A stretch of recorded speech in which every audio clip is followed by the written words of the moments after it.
સૌપ્રથમ આપણે એસિડ અને બેઝની ઓળખ કરીએ. એસિડ સ્વાદે ખાટા હોય છે અને બેઝ સ્વાદે તુરા હોય છે. એસિડ ભૂરા લિટમસ પેપરને લાલ બનાવે છે. બેઝ લાલ લિટમસ પેપરને ભૂરું બનાવે છે. એસિડની pH 7 કરતાં ઓછી હોય છે અને બેઝની pH 7 કરતાં વધુ હોય છે. હવે આપણા પ્રયોગોના સાધનોની ઓળખ કરીએ.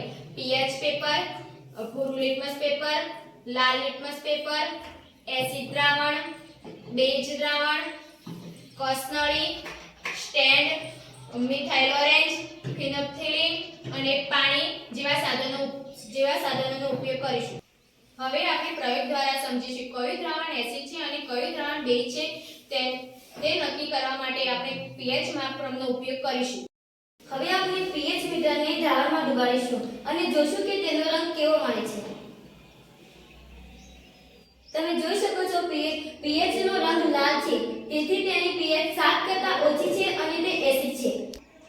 હવે આપણે pH મીટરને બીજા દ્રાવણમાં ડુબાડીશું અને જોશું કે તેનો રંગ કેવો મળે છે. તેનો રંગ ભૂરો મળે છે, તેથી તે બેઝ છે. માટે નક્કી થાય છે કે આ દ્રાવણ એસિડનું છે અને આ દ્રાવણ બેઝનું છે.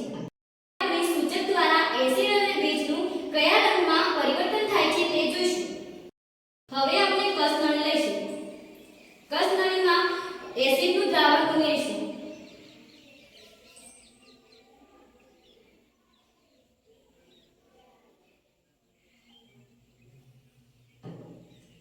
ત્યારબાદ મિથાઇલ ઓરેન્જ સૂચકના 2 થી 3 ટીપા ઉમેરીશું.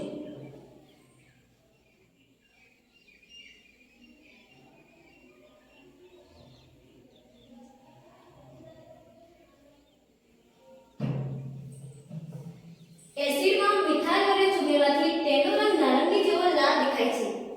આપણે બીજી કસનળી લઈશું. તેમાં એસિડનું દ્રાવણ ઉમેરીશું.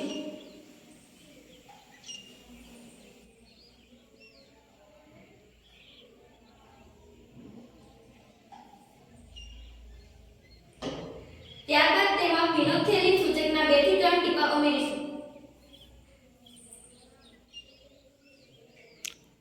હવે તમે જોઈ શકો છો કે તેનો રંગ રંગહીન દેખાય છે. એસિડમાં ફિનોપ્થેલિન ઉમેરવાથી તેનો રંગ રંગહીન દેખાય છે. હવે આપણે બીજી કસનળી લઈશું. તેની અંદર બેઝનું દ્રાવણ ઉમેરીશું.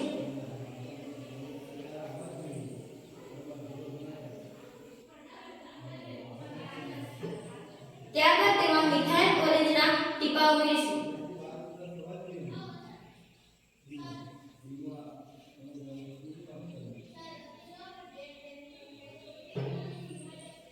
હવે તમે જોઈ શકો છો તેનો રંગ પીળો દેખાય છે.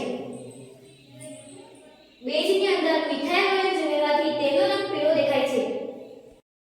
હવે આપણે બીજી કસનળી લઈશું. તેની અંદર બેઝનું દ્રાવણ ઉમેરીશું.